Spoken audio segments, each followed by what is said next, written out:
Listen up, sports fans. Your favorite sportsbook, BetUS.com, is back for our 28th year of NFL action. With the industry's biggest sign-up bonus of up to 200%, BetUS offers our members the opportunity to cash in on all your favorite sports, including NFL, NBA, MLB, and more. We've also got hundreds of new casino games, including the coolest new European slots, and our live dealers are waiting for you at the table. Sign up at BetUS.com today to get into the action. BetUS, where the game begins.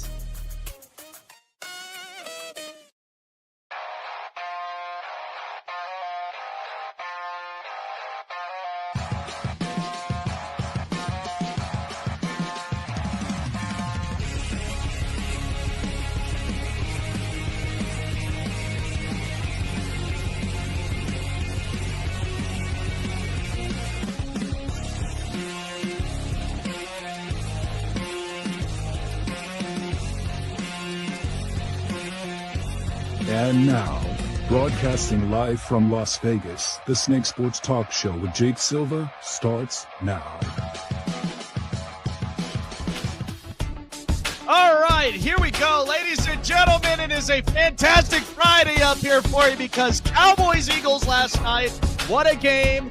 And we got Chiefs-Chargers tonight and a whole slate of all of your weekend games all through Sunday and then the Monday Night Football game. This is the Snake Sports Talk Show wherever and however you may be watching and listening.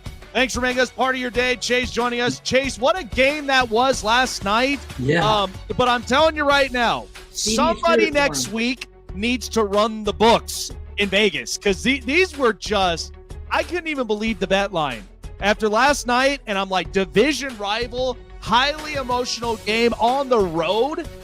And you give the Eagles 8.5? Like, what kind of highway robbery is this? Like, I never understood it, but what a game it was. By the way, Dak looked good. He looked like his own healthy self. But yeah, he definitely did. And I think that offense needs a little work in terms of like their run pass, or they're like running and then passing. Like, I feel like he relies too much heavily on CD. He needs to learn to like check the ball down more, or needs to learn to target George Pickens, because there was that 4th and 3 play. You tried to take a deep shot downfield with CD when you could have easily had Jake Ferguson up the middle. You could have checked it down to Javonte, and kudos to Javonte coming back from, you know, the injuries that he's had and playing in Denver. Like, he did pretty well there. Now he's doing great with Dallas. And the fact that CD puts all the blame on his shoulders for that loss because of the 4 drop passes he had in the fourth quarter, I do think that the Cowboys offense looked good and their defense, you know, was not bad. They were shutting down the secondary, or shutting down the wide receivers all night long. Devontae had 1 catch. A.J. Brown had 1 catch. Yep. Jahan Dotson had the 1 catch for a long play, but that was it. They were mostly getting gashed in the run game and everything. And I think that's the one thing that Jerry Jones has stressed that they need to do is stop the run. So let's talk about it. Philadelphia, let's start with them first, because to me, like I said, I was not a fan of the line in being at 8.5. I told people, be careful of that line. I don't know what, and look, I respect my hometown. Like, I've always respected my roots, but I felt like week 1 was so unpredictable for them that they couldn't even figure out these bet lines. And that's where the 8.5, highly emotional in Philadelphia, world champs, like, they were obviously feeling themselves. But Philadelphia, what was hard about this game, in which I knew that this was going to come down to this point, was that if you watched, Dallas looked much more buttoned up than they have ever been. And I know it's not a knock, and it's not even throwing shade at Micah, but the difference of it was, you saw when they got newly acquired Kenny Clark, he actually ended up playing up his role. And it's going to help everybody up and onto the defensive front. And you know what? The difference maker of that was that whole defensive front for the Cowboys shut down Saquon down to 70 rushing yards, which is, you would usually see Saquon get more than that. But the difference maker, and this is where I got to give my kudos and my respects to Jalen Hurts, because everything in Philadelphia was going bat crazy. Okay, you got the whole crowd chanting out Dallas sucks. You got Jalen Carter spitting on Dak, which we'll get to a little bit on that and what that's going to look like per the suspension. But Jalen Hurts, the most level-headed franchise quarterback amongst a whole plethora of noise in that entire stadium. Like, Jalen Hurts played his game. And what I compare this to was after last night, you didn't see Jalen pass a ton, and anybody that took Devontae Smith or A.J. Brown with throwing the ball, nice try. They definitely messed up your parlays. But here's the thing about it. Jalen is an improviser, okay? He's smart, understands when pressure is thrown in his face, and he's going to improvise whether throwing or running. And what Dallas needed to clean up, because the first half, I mean, there were some spurts that I thought was pretty good against the run, but when you left lanes open for someone like Jalen Hurts, who can clearly run the ball and score in the end zone to give Philadelphia these leads, that's the stuff Dallas needed to clean up. Second half was actually pretty good. I'll get to Dallas in a second. But Philadelphia and Jalen Hurts, what I compare Jalen is I think Jalen on the field in football looks like Russell Westbrook. Because to me, Russell was an improviser. Sure, he didn't have a strong arm than what Jalen does when it comes to shooting threes. Couldn't really hit the behind the arc stuff. But he was athletic, speedster, and can improvise and attack when the lanes are open. And that's what Jalen Hurts does. But to be level-headed in that game and just basically seeing everything happen around him is why I respect what Jalen Hurts does. And whether you do or you don't have Jalen in your top 5 or top 10, I wouldn't consider Jalen to be top 5 in my opinion, but I think top 10, the only thing about it is nobody looks at him as just a standalone pocket present quarterback. They look at him as he is the improvising quarterback that can run, throw, and leads his team to victories. It's the experience part. That's why Jalen doesn't really get mixed up in all the noise. He doesn't. And so I just look at that game like Jalen took control and Philadelphia in a highly emotional game. Just everything was all happening. And there were some worries when they started up the game was the corner too, because when Adoree Jackson was up there, he looked awful. And when I thought about Jacorian Bennett, there were some spurts where I thought he looked pretty decent. But corner 2 is going to be the problem for Philadelphia. I mean, scuffles, and not to mention some of those spots where they've let through up onto the run game. The minute that Jalen Carter ends up coming out of the game, they got gashed.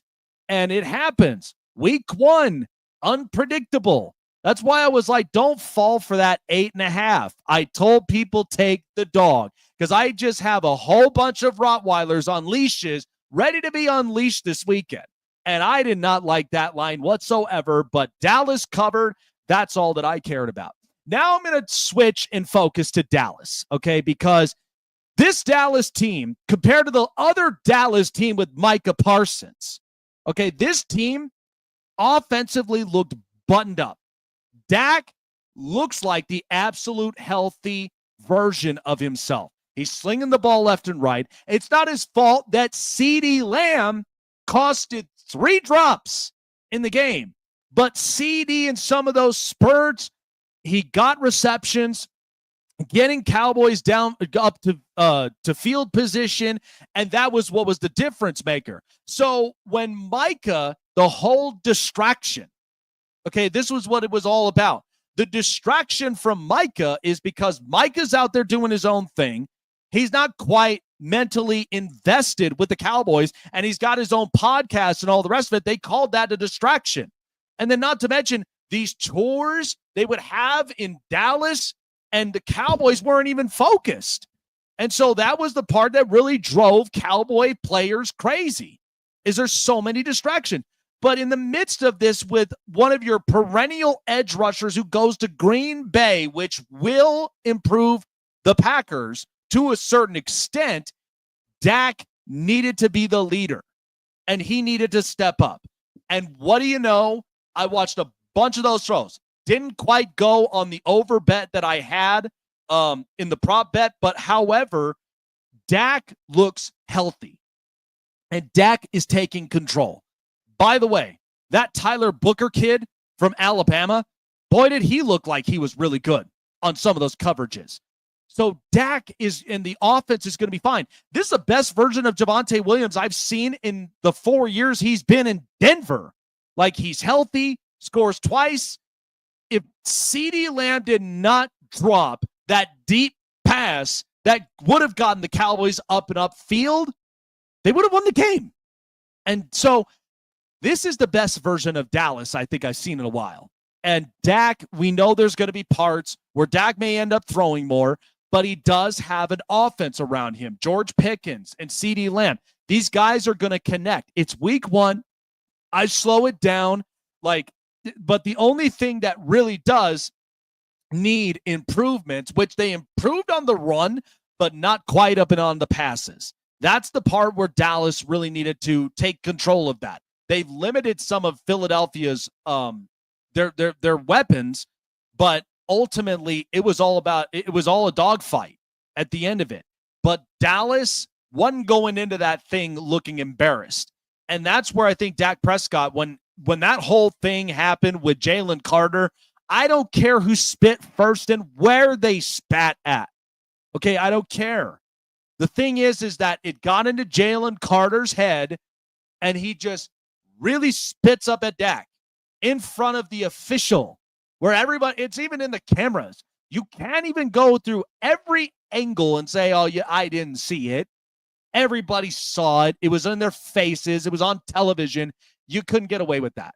And once that became the difference maker, Jalen Carter was out of the game, and that changed it.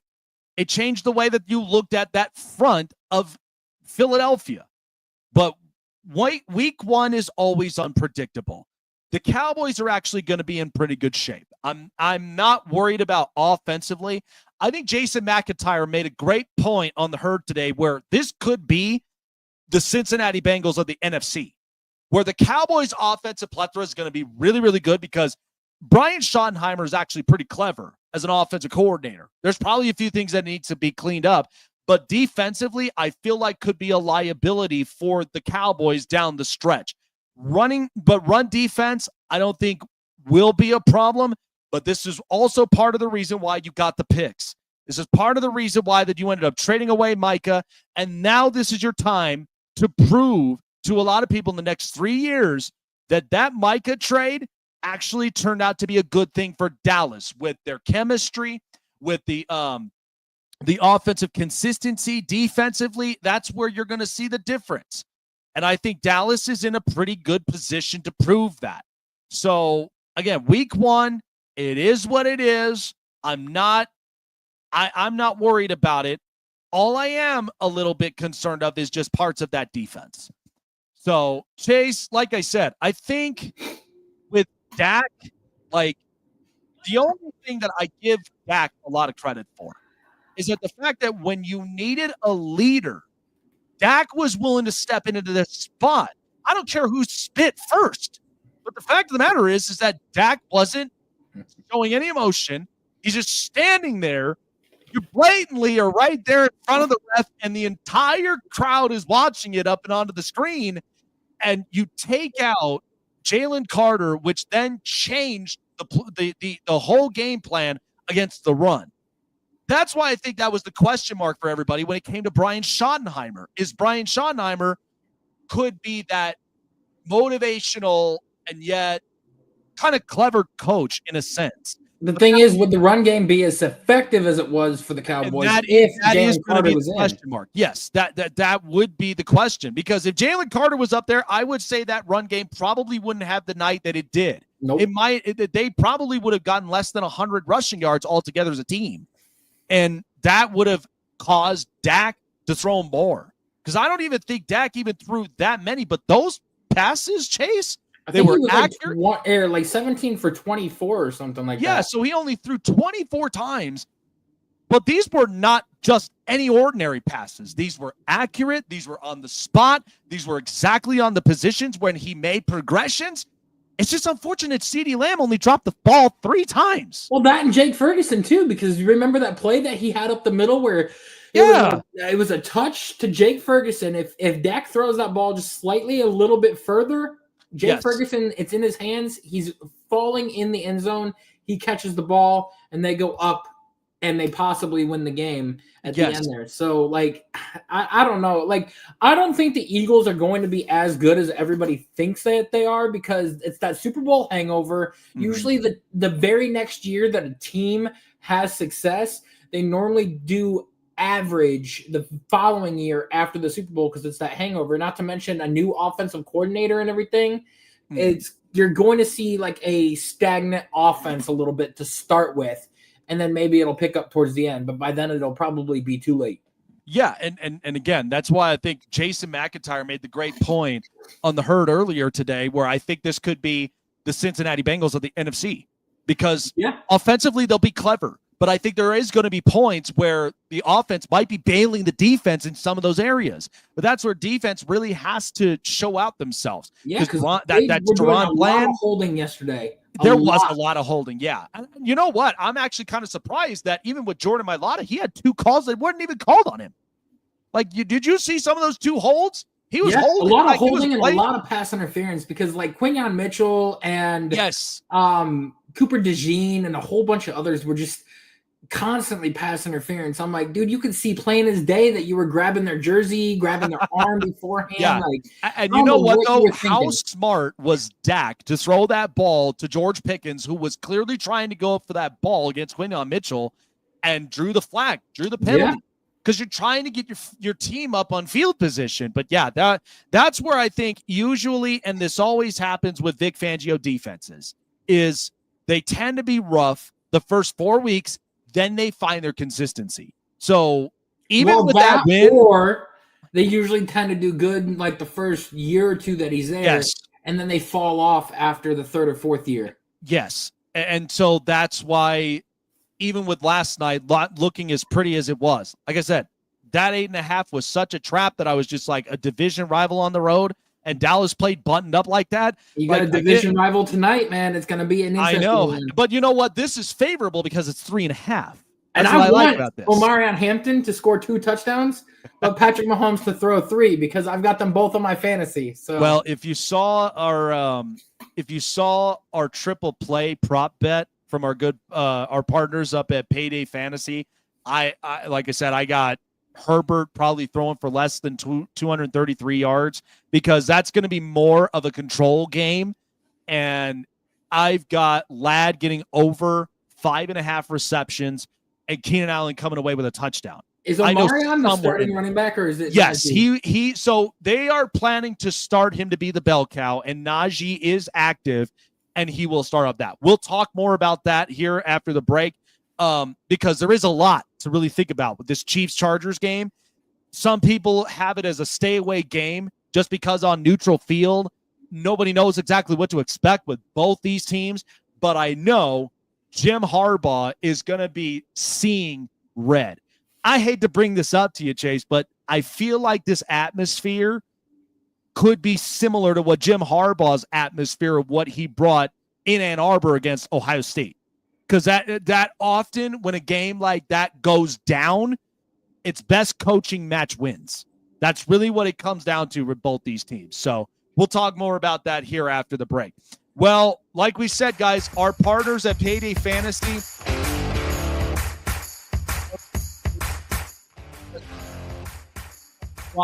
You'll see that every Thursday. You got it tonight up on Friday. Check it out on our social medias, Sundays and Mondays. So every time there's always going to be a triple play prop bet with our partners at Payday Fantasy because Payday Fantasy is your #1 source for player prop pick'ems. All right? Select the player. Very simple. Select the player. Select the over-unders of their projected stat and go on and win and get paid. That's all Payday Fantasy is all big up for, and they got plenty of contests for you to join in on the action all season long to get you in on the best prop pick'ems all throughout the NFL season and even for other sports as well. check out all that you want to see here on paydayfantasy.com. And also, best of all, with our partnership with Payday Fantasy, you will get 100% deposit matchup bonus to $100 just by using promo code SNAKE. Remember, and actually, Chase, it's playable in Ohio. So you can get a lot of people up over there, refer them to the game, and get them signed up here at paydayfantasy.com. Nice. So sign up, play, and get paid with Payday Fantasy. Want to find your seat for the event of your choice but can't get one that fits your desire or your budget? Well, my friends, SeatGeek has you covered. SeatGeek is the official sponsor of the Snake Sports Talk Show. With a list of over hundreds of events to choose from, SeatGeek will assure you that you won't miss your seat with the amazing view of your choice at the most affordable price. Whether it's looking for your best seat in the house of your favorite sports team, finding live concerts that get you closer to your favorite artist, or enjoying your spot at your favorite live shows, comedies, and more, SeatGeek has it all just for you. Go online to SeatGeek.com or download the app on your mobile device through Google Play and the App Store. And as a special offer before checkout, use promo code SNAKESPORTS and save yourself $20 off of your purchase of your first ticket and experience why SeatGeek is the most trusted ticketing app for your next event. Remember, that's SeatGeek.com and download the app on your phone with promo code SNAKESPORTS for $20 off and find your seat with SeatGeek. Looking for a show with the best takes and opinions? Want a show with the best coverage around the world of sports? Jam-packed with an all-star interview lineup? Then the best place to find it all, sports and entertainment, is right here. Join Jake Silva on the Snake Sports Talk Show, presented by SeatGeek and BetUS. Weeknights at 8 p.m. Eastern, 5 Pacific on Sports Wave Network. We're about close to about another 45 minutes here away from Friday Night Football in Sao Paulo, Brazil. We're all about it here on the Snake Sports Talk Show. I'm really excited about this game for a few reasons, because we just watched last night a division rival between the Cowboys and Eagles, and the Cowboys came in and played buttoned up against Philly, even though that the Eagles took away that game at home. And you know what? You're better off to show up in your home crowd. So that was what was the difference maker. But this game in Sao Paulo, Brazil, neutral site. Last year when we got the Eagles and Packers, it was a tough field to play on. Jordan Love ended up coming down with an injury, and that's what ended up forcing Malik Willis to play. And Philadelphia just, they held on. They didn't really like so much of the quality care of the field, and that was what was the difference maker, because of humidity, all the rest of it played a role. But tonight's going to be a different narrative, because Chiefs and Chargers have been the big hype in the AFC West since Mahomes and Herbert have been in the league. Now, the Chiefs do have a standing winning record against Herbert and the Chargers, 7-1. But the difference of it is that what's a big narrative for the Chargers this year is that Justin Herbert now has weapons. They bring back Keenan Allen. They got a dual threat running back that I absolutely like. And the coaching scheme with Jim Harbaugh, people that need to understand about who Jim Harbaugh is and what he's about, is Jim is willing to go through the trenches and find ways to win. You look around you in the 10 years that he spent from San Diego to Stanford to the Niners and to Michigan, even though Michigan came off of years where they were just outright horrible. Okay, took that program, built consistency, and made the Big Ten interesting. Because Ohio State, we know, big brand, running the Big Ten, And then you had a couple mixtures of other programs in the middle of it. But Michigan uplifting and getting themselves back into relevancy was what was the big key. And in fact, Michigan had been in the college football playoffs last couple of years once Jim Harbaugh ended up coming into the scene. Now, again, I know with the whole sign stealing, all that other stuff, yes, Michigan ended up getting punished in their wallets. But Jim Harbaugh was all about getting the best recruits, focusing on building consistency and building a culture in Michigan. Same thing when he built a culture post Mike Singletary. Because, yes, they had a great defense, but it was all about changing certain narratives that needed to be fixed, and especially the Vernon Davis thing, because Mike Singletary threw him up and under the bus. And Harbaugh's like, we're going to change that. And what do you know? Vernon Davis looked happy. But it also showed a better version of Alex Smith, who's gone through coaching after coordinators and didn't even look like the best version of himself until Jim got there. Then came a guy from Nevada named Colin Kaepernick, and we all saw with how they were running their offenses there. Jim Harbaugh is aware of the narratives that are surrounding Justin Herbert, because people are like, Justin is a choke artist. He can't play under pressure, can't win a playoff game, threw 4 picks against the Texans, blew the lead against the Jags, which ultimately was associated by Brandon Staley. Let's not get that narrative mixed up. Something about the Chargers, though, this year is really going to surprise some people, because Rashawn Slater out for the season. Yes, it hurts, but that's why you drafted Joe Alt. You needed him to play in his natural position. They will figure that out. By the way, Mekhi Becton, who was listed as questionable with illness, yeah, I just saw him out there in the field. He's playing. You know exactly with how important that these division rival games are. And so I really look at this like this could be a trench game. 3.5 favorable in neutral site. And you know what's funny of it is Chase will get a kick out of this. I actually looked at some of the photos from the stadium. There's a lot more Charger fans in that building than there are Chiefs. You'd be shocked. And usually Kansas City will travel well, but not up in Sao Paulo, Brazil. That may be the only site that may not look like good momentum for the Chiefs. But the Chiefs' question marks are receivers, maybe quality of their offensive line, but that's it. Defensively, Spags and the rest of them can figure a lot of that stuff out. But I feel like that I just have a good feeling that the Chargers are going to come out of the woodwork. I'm not saying they're going to blow out their opponent. They've played well against these two have played great. It's been 7 points or less in the last few matchups. But I do feel like in this game, there's going to be a lot of proven narratives that need to be out there. But I think it's all going to come down to by the leadership of Justin Herbert. And you are going to find that out tonight. Chasing the news. And now, here we go. Hey, everyone, it's story time. This is the Hot Press. Oh, yeah, I got a good feeling about this game. And again, isn't that shocking? In Sao Paulo, Brazil, there were a lot more Charger fans than of Chiefs fans. And usually Chiefs travel well. And I was shocked. That's why I was like, okay, maybe Brazil is not Kansas City's friend.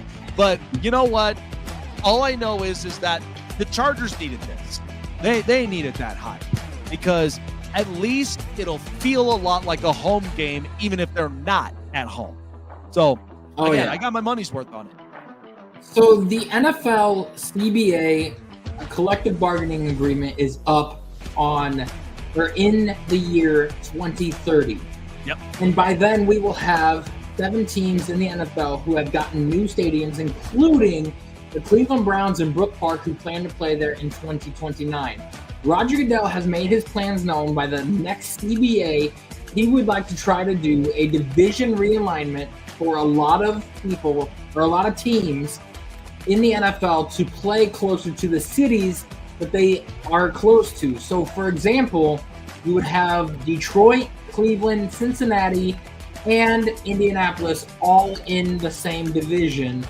And that means that the Lions would go from being an NFC team to an AFC team.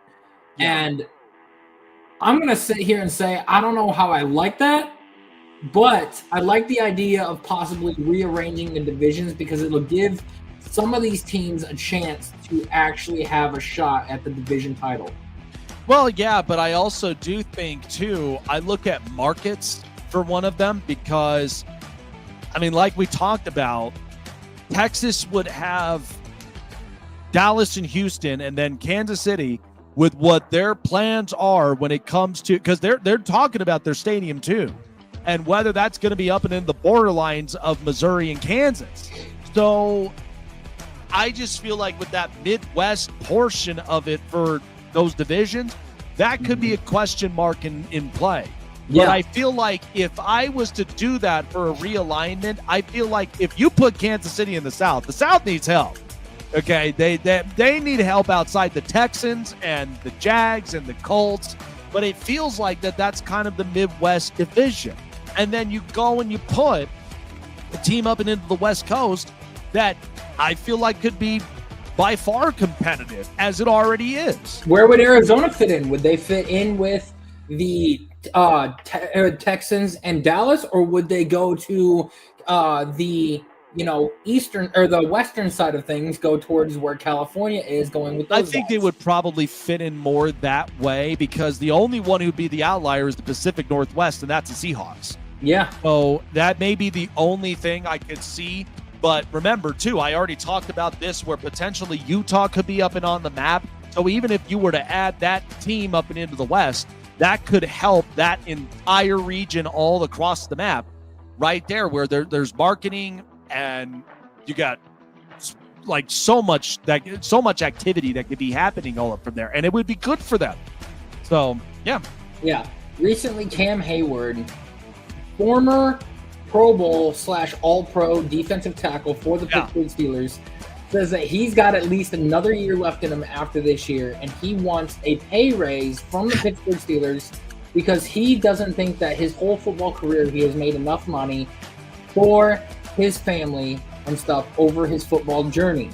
And he has been saying that he has been willing to sit out for a majority of the rest of the season until he gets the money that he wants. And if he doesn't, he's willing to opt out and then go to a team that is willing to pay him a pretty decent penny for the rest of the season and next year to be on that team. Chase, why does it feel like that everywhere Aaron Rodgers goes, there's drama somewhere in the building? Like, I don't get it. And here's the deal. Cam Hayward, I respect him as a veteran, and he's been around in the league for a long time. But this is what you are going to have to come up against once you paid a lot of these defensive players. Now you've got Jalen Ramsey, you got Darius Slay, and you paid TJ Watt a big contract. And all that this is doing is now causing the Steelers to go backwards. I'm not saying Cam Hayward is the be-all, end-all for the Steelers. But what I am saying is that in situations such as this, like, you're coming up in an age. You're not even quite to, if you had, like, Derek Harmon, this is why they picked him. Because of something like this could be bound to happen. But you watch Derek Harmon in the preseason, there's still many mechanics that he has to go through and really adjust to be a good run stuffer, but that's why they picked him. And Cam Hayward, like, again, he could have one more year up and into the tank, but I'm not going to break a bank on somebody that's only going to be lasting for up to 2 years, especially when you're on the tail end of your career. So I wouldn't even bother with it. I would honestly move off if I couldn't get it something done. But I mean, think about what the Bengals did. They gave Trey Hendrickson a pay raise, but we're not going to give you a long term. Somebody else is going to give that to you. They at least did the right thing by quieting the noise and focus on football. This is so noisy with Pittsburgh. And that's why I'm like, you look at that Jets money line, that's why I'm taking the Jets at +3. I don't think, yes, because here's the thing. this distraction amongst a team that is young, that is hungry, that wants redemption and payback against Aaron, why wouldn't you want to take that younger team? They're going to be, I'm telling you right now, if I watch those first few drives against Pittsburgh and the Jets look buttoned up more than Pittsburgh, I'm telling you, this is going to be a long, rocky season for the Steelers if this doesn't get handled. Oh, yeah, I agree. We got two more things that are kind of important here. And one of the most important things that we got to talk about is how quarterback is the most important position on the field in any football team, regardless of how it is. And with a young guy like Anthony Richardson, his agent met with Chris Ballard today about the possibility of his future. They did talk about the possibility of a trade, although they have not requested one. Now, with the possibility of a trade, there's a few potential suitors that have already made some calls to the Colts about potentially acquiring Anthony Richardson. And two of those teams was the New Orleans Saints and the Los Angeles Rams. Because the Rams know that with Stafford getting older, that they need a quarterback of the future. And if you can pair AR with Stafford and then Sean McVay as well, you could potentially have a big, phenomenal threat at quarterback over the next few years. Well, and you know what? This is why I pointed out about, are the Rams truthfully going to be in contention to trade up to go and maybe get somebody like Garrett Nussmeier or even Pete Klubnik? I just think that you look at how much talent that we do have in the NFL. All you really got to have is just the right guys that know how to unlock their potential. Anthony Richardson should have stayed another year at Florida, because then he would have gotten the experience and I think would have focused more on the simple stuff. And he'd still be a top 5, top 10 pick. But I just don't think right now what I look at with AR in the same way that I look at with DJ Lagway in Florida is take another year to focus on mechanics. There's nothing wrong with that. I know you'll have the potential of being a top-rounded pick, but focus on the small stuff, because the minute that you end up getting into the league, it's quick decisions. It's also consistent, sticking to the script type plays you got to make, because the minute you're off script and you can't even complete the simple stuff, you turn into this. But look at some of these coaches in the league. Kevin O'Connell and what he's done with Sam Darnold, Sean McVay, what he's turned Baker Mayfield to getting a payday in Tampa. I mean, there are coaches that can unlock those potentials. So I would say if I'm the Rams, I really have to critically think about this, because they have a young defense, and some of these guys, I mean, they're already pushing to try to win one more before Stafford retires. And if you get a good, healthy offensive line, which offensive coaches can figure this out. So I think it could be the best fit for him, because I even talked about this with Will Levis. Levis has a very good arm, but the problem is he's got to stick to the simple things and maybe change a lot of his mentality when it comes to being comfortable in the pocket. And that will give him the confidence to really throw, and you'll see a complete different quarterback at the end of it. Yeah, I agree. The last little bit of news that I have is I do believe that we are going to see a influx of defensive coaches get hired in the NFL this next year. I would say that there probably by the end of the season, there's going to be at least 5 teams that need a new head coach. And I do believe out of those 5, there will be 3 defensive coaches that are being hired. Because if you look at the way the NFL is going, the offensive-minded head coach slash play caller is not really panning out as well as people expected or thought. You got guys like the likes of Mike Tomlin, defensive guy, Sean McDermott, defensive guy, and then now DeMeco Ryans, with having 2 years in a row winning a playoff game in the playoffs and having the Texans have a winning record. You're starting to see an influx of these defensive guys that might get opportunities to be a head coach. And one guy that I have seen get a lot of credit, and the guys have come on national television on the NFL Network pleading his case, saying he's got that it factor, and that is going to be Jesse Minter, the defensive coordinator for the Los Angeles Chargers. Yeah, I think a lot of these young coaches right now that we have up and into the NFL, I mean, that's just kind of the upbringing that we're seeing in the league because it's more pro offense. I mean, I think Jesse Minter's much more well buttoned up, like how I look at Mike McDonald, because I think That's another guy, defensive guy. Yes, and here's the thing: they both came from a similar tree, which associated with the Harbaughs. So, and even with Michigan, like Mike McDonald, and you're going to watch that against San Francisco this week. Like Seattle is going to surprise a lot of people with their defense, and even with that dual backfield between K9 and Zach Charbonnet, that's going to be a trench-heavy team.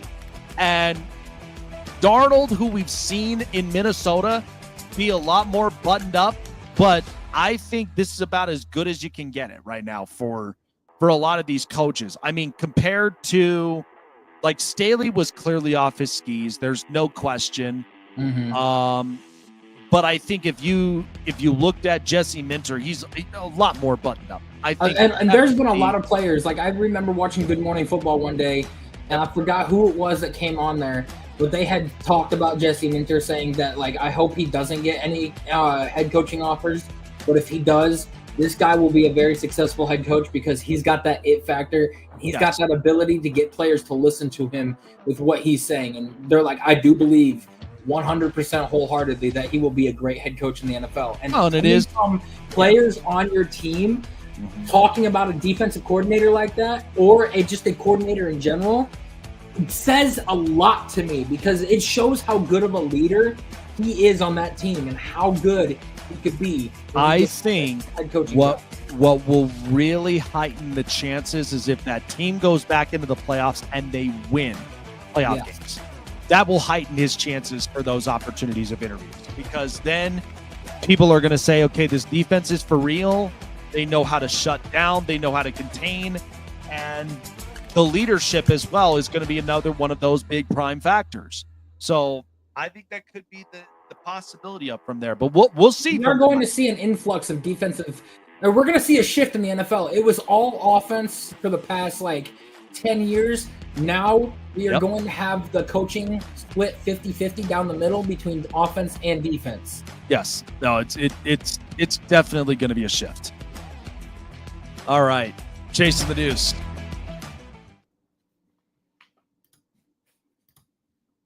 And now, here we go.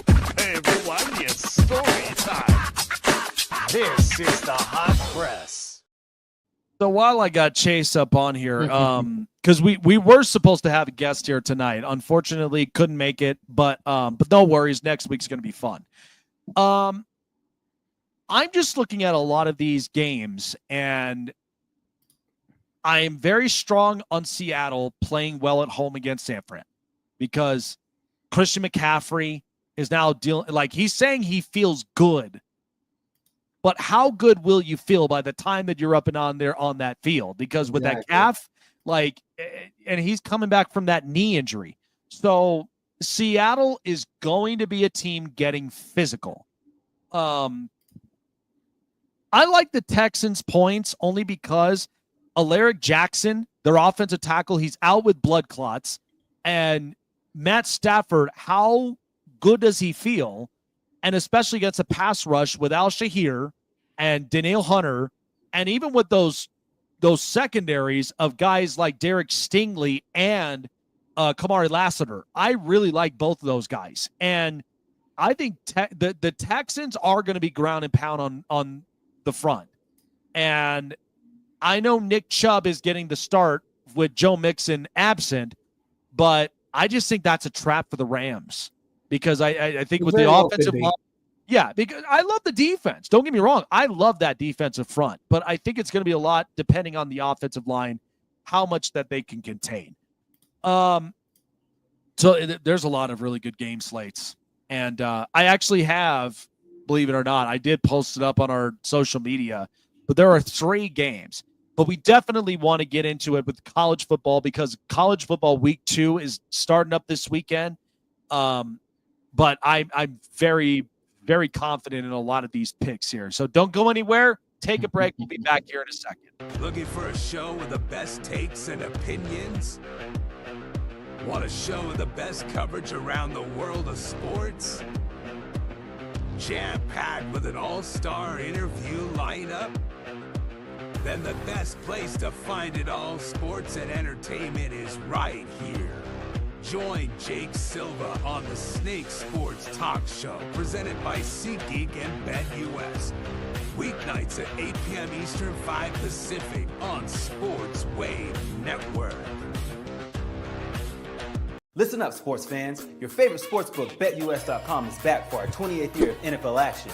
With the industry's biggest sign-up bonus of up to 200%, BetUS offers our members the opportunity to cash in on all your favorite sports, including NFL, NBA, MLB, and more.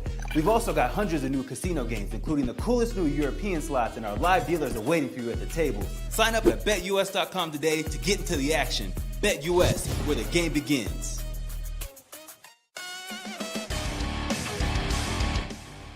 Back here on the Snake Sports Talk Show. I know you all are just waiting 15 minutes for the Chargers and the Chiefs in Sao Paulo, Brazil. I guess we might as well just call our next segment basically On the Chase here because okay. College football week 1. I know you're out there in Columbus and how crazy of an atmosphere that was watching Arch Manning literally look just completely the most viewed college football game. Yeah. Ever. I couldn't believe it. 16.5 million views. I was like, in a game in which Texas is now nabbed at number 1, but also defending national champs Ohio State at the shoe. Like, that was a game in which, like, Julian Sand looked good. He didn't look terrible, but he looked good. And I think a lot of it was it was a very defensive game on both sides. The only problem is that Arch just looked completely out of rhythm, not completing the simple stuff. And I think a lot of that has to deal with pressure on his shoulders. But then I looked at Sark, and I'm like, he's not holding up accountability when it comes to you. Listen, I got to get consistency back in my quarterback. Like, he ain't doing that. And that's the part that I think really drove a lot of Texas fans crazy when it watched Arch, because, yes, it's week 1. He'll have time to figure some things out and get right, because a lot of teams got to get right this next week. But I've just felt like that was just one that was such a terrible performance from Arch. And that's why certain teams really should take their time, because he ain't coming out this draft. He's coming out in 27. So, I thought that was bad. Yeah, and there's a possibility Lenora Sellers might go back for his senior season. And I'm okay with that too. Just because, like, he may not like who is picking at the top of the draft this year. Well, people also describe Lenore Sellers like Cam Newton. Like, and you know what? I'm okay with that, because even with South Carolina, the way they played, it looks like there were some adjustments that needed to be made. Not to mention, you don't see his name in the national media like you do for a lot of these other guys. He's even keel. He's got a great attitude. Yes. He focuses a lot on football. And his coach has said that he is constantly in the film room, breaking down defenses, watching the games, analyzing.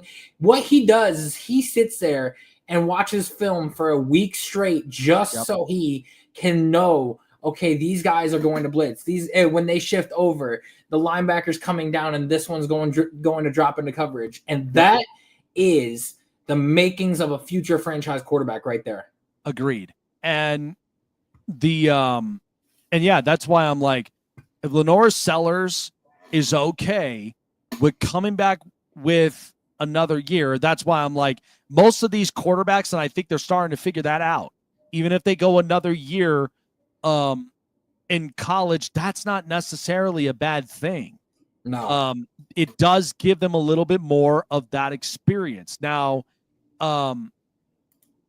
here was something that I thought was interesting. So when I watched that Alabama and Florida State game, Alabama, I don't know. Like, Ty Simpson was actually pretty good in the game, but Ryan Williams was just all over the place. And who's that defensive coordinator, Womack, I think who it was. Yeah, I would not even expect him to be employed the next week, because after watching that whole defensive line, like, what the hell was that? And I laughed so hard. By the way, he wasn't even passing the ball a ton. You know what's funny is that Thomas Castellanos and Jalen Hurts literally played mirroring images of each other, not passing a ton, very speedster and twitchy, and that was just what that whole look of that game was. Yeah, I laughed so hard when I saw Alabama lose. I mean, it's nothing, no better feeling than seeing Bama get their comeuppance. Well, but here's the thing. Here's the thing.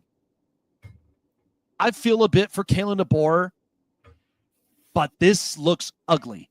If you cannot get this right, and I know it leaves Bama fans jaded in a sense because of all of like what Bear Bryant and even with what Nick Saban left there at that program. You're dealing with a coach that doesn't really have the voice to just go out, scream out, and really toughen up. And that's why when you look at a lot of these culture type coaches, these are the ones who set the tone. They're the ones who get the consistency in their, like, in the locker room. And I just don't know if Kalen DeBoer really has that. And again, Ty Simpson looked good, but that was not a great performance from the program at all. Like, it was bad. Yeah, it was definitely one of the, more not so good games of, Alabama. And don't be shocked if, after seeing Alabama fall apart, if Nick Saban comes out of retirement and he's just like, yeah, I need to fix this mess again. Oh, man. Well, I will tell you, though, and this is also going to be up and on the bet lines on our social media. But there were a bunch of performances. My top 5 that I felt like were very good performances in week 1, John Mateer, I am buying my stock on him because I think his pocket presence and the way he was slinging the ball, I understand who he's playing against the program, okay? Like, you got a lot of these programs that this week is a cupcake week for a lot of these programs. They're playing Panera Bread Tech, Roast Beef State. They're playing all these cupcake games. Okay, this is their get right. But to say John Mateer did not look the role of a quarterback is just outrageous. He's standing there comfortably in the pocket, slinging the ball. He was supposed to be what Arch was supposed to look like, and John Mateer looked really comfortable. I think truthfully, Bryce Underwood looked pretty good, but Justice Haynes, how good did he look running the football for Michigan? Wow. Justice Haynes looked really well, and I'm excited about that because I've seen a lot of that tough ground and pound grit, but to add some speed up and in there, Justice Haynes looks really good. And I think the other performance that was also pretty good. I mean, Thomas Castellanos, I thought, played very manageable to the way that he needed to against Bama. But I think there was also one other running back. I forget too, but they played well. Those were my top 5 up from there. So I want to look at this for a second. So 3 picks for a kick 3 game day. One is I'm taking Oregon against Oklahoma State. Because after what Gundy, did you watch that interview between the two of them, between Gundy and Lanning? No. It's funny as hell. And Gundy was basically taking a shot at Oregon, basically saying, this is a team that just, they spend their money and, all the rest of it. And Dan Lanning's like, hey, listen, our program's not only just based upon, spending our money and spending it wisely up and on players and spots that we know that we need to fill. But when I looked at the latest payroll, I mean, the closest thing that you saw was mid-Tennessee State, and he literally made a comeback against what Gundy said. And it's 27.5 is the favorite. And I feel like Oregon, Dante Moore, and it's in Autzen. I don't think Oklahoma State realizes what they're getting into. I'm taking the Ducks. I'm taking the Ducks. I mean, we'll wait and see, but I mean, Dante Moore, he didn't look too bad, but he didn't look good either. So no, yeah, but I think that is an opportunity for Dante Moore to make those adjustments. Yeah. Second game, but I think this is going to be an entertaining one. Yeah. South Florida against Florida. The over-under is yeah. 56.5. I'm taking the under. I feel like after what I watched last week against Boise State, that quarterback for South Florida looked really good.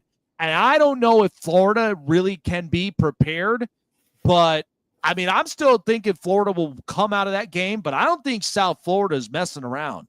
I think that's a very good program that looks like they're kind of getting themselves right, but I think that's an entertaining one, and it's in the state of Florida. So I think that game, DJ Lagway, I think will have a lot of improvisations, but South Florida, I think it really can give it to Florida this week. I like that pick from here. That is a decent pick, I will say. And then finally, I love this pick more than anything. I'm taking Oklahoma over Michigan, 5.5. Ooh, Listen, okay. but here's the difference. They're in Oklahoma. They're not in Ann Arbor.